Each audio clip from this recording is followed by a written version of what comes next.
A Christian cathedral and several museums of the early 19th century destroyed, people killed. Nothing unusual, just another barbaric attack of the Kremlin in Odesa. Good afternoon, this is Henry Keane on UATV English, bringing the hard truth in easy times for the whole free world directly from Ukraine. When I say barbaric attack of the Kremlin, it actually means not much of a sense, since all the attacks of the outdated Russian emperor were and are barbaric, brutal, unprovoked, and that is exactly what makes them so Russian.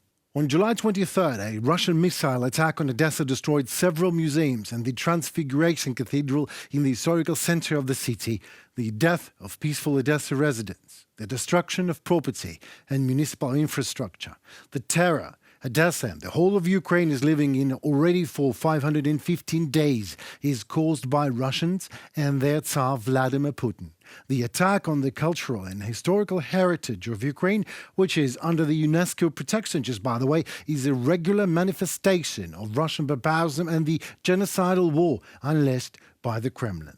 First, Russians say, "We love you, Odesa Mama." Then they just would kill their own mother to get what they want. And they want Ukraine. And this is exactly why they wanted solely to destroy.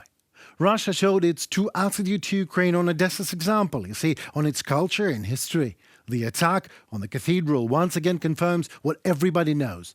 Russian propaganda narrative and its protection of orthodoxy is false to the bone. Не можна допустити, щоб люди у світі We cannot allow people around the world to get used to terrorist attacks. The target of all these missiles is not just cities, villages or people. Their target is humanity and the foundation of our entire European culture. Last night, a Russian missile, it was a Ha-22, and anti-ship missile hit the altar of the Spaso-Preobrazhensky Cathedral in Odesa, one of the most valuable cathedrals in Ukraine. In 1936, it was looted and destroyed by the Bolsheviks. The cathedral was restored in independent Ukraine, and now terrorists are trying to destroy it again. Last night alone, nearly 50 buildings in Odesa were damaged, 25 of them architectural monuments. The historical center, a World Heritage Site that UNESCO has taken under its protection. The building of the Greek consulate was also damaged, and this is already the second consular office in Odesa to be hit by Russian terror. Only 3 days ago, another such attack damaged the building of the Chinese consulate. Well, it doesn't surprise me the leadership of the Russian Orthodox Church in no way condemned the Russian attack against the main Orthodox Church of Odesa, thus only confirming its reputation as a warmonger, if it ever needed any confirmation, really. Russian Orthodox Church is nothing but Putin's tool to manipulate and control the masses in order for them to continue issuing him those credentials for the unholy crusade against Ukraine. And the Russian nation is okay with that. They really do believe en masse. They are closer to God than the rest of the population of this earth. They really do want Ukraine to stop existing. They want all of us here in Ukraine to die. They really believe the collective West is the enemy of Russia and wants to destroy it. I mean, these are the same Russians who are driving German cars, wearing Italian brands, drinking French wine and Brazilian coffee, communicating through American smartphones, running on Chinese microchips, are really thinking the patriotism is not when you do all that is necessary to compete in the world and produce best goods and be famous for that. No, Russians really do believe the only thing you need to do to become a patriot is to say, yes, Putin, bomb Ukraine.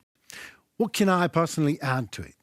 Let us imagine for a second, for a moment, that Russia really produces all that I mentioned, from smartphones to cars and computers and software, and the world buys it as a #1 quality product. Do you think Russia then would attack anyone? Do you think Russia, if being as productive as, for example, United States of America, would be as aggressive as it is now?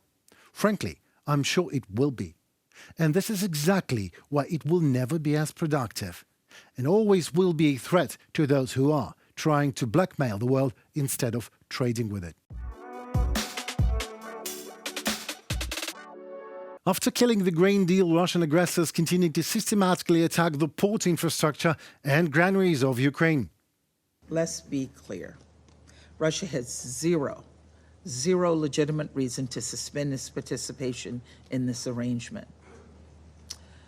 They would have you believe that sanctions have blocked their exports. That couldn't be further from the truth. They were exporting more grains than ever before and at higher prices. Russia is simply using the Black Sea as blackmail. It's playing political games. It's holding humanity hostage.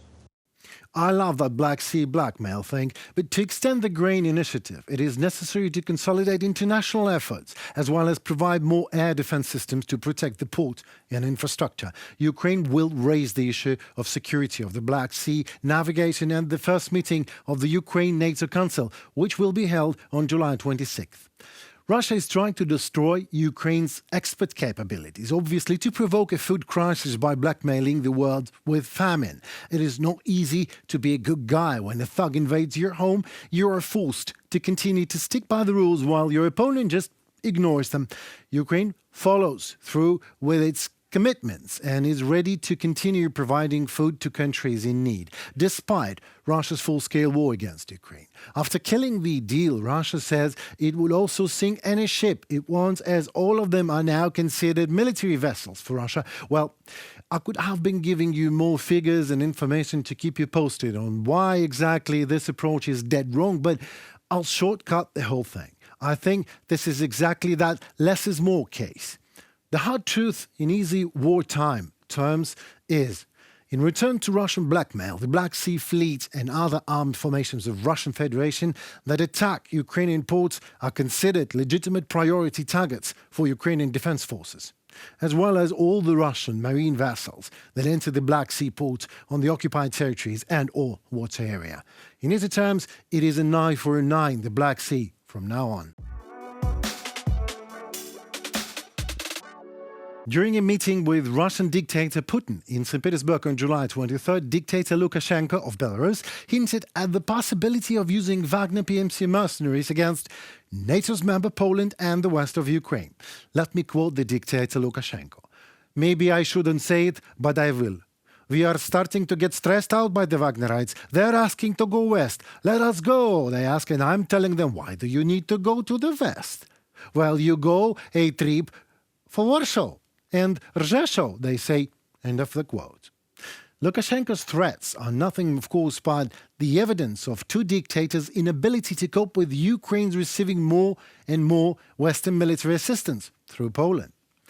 The two dictators are trying to create a cell of threats in Belarus to distract the Ukrainian defense forces from the front line in the east and south of the country. Attempts to scare Poland with Wagner are futile, obviously, because it is one of the strongest NATO countries and is protected by the All-Alliance collective security guarantees. Currently, Belarus simply does not have the potential for a new invasion of Ukraine from its territory. However, the Ukrainian command constantly monitors the situation. It is to Belarus that the Wagner PMC poses the greatest threat, actually, and the acceptance of Russian mercenaries turns the Lukashenko regime into a sponsor of international terrorism. Maybe I shouldn't say that, but I will. Love to see Lukashenko and Putin's Wagnerites attacking Poland. I'm sorry. You only imagine that. One of the biggest and ready-to-action army of NATO bloc that is now, thanks to you, Mr. Lukashenko, just actually been informed and is watching this militarized abomination, Russian Belarusian terrorist with German composer patches on the shoulders are marching onto Warsaw. Maybe I am underestimating Wagnerites.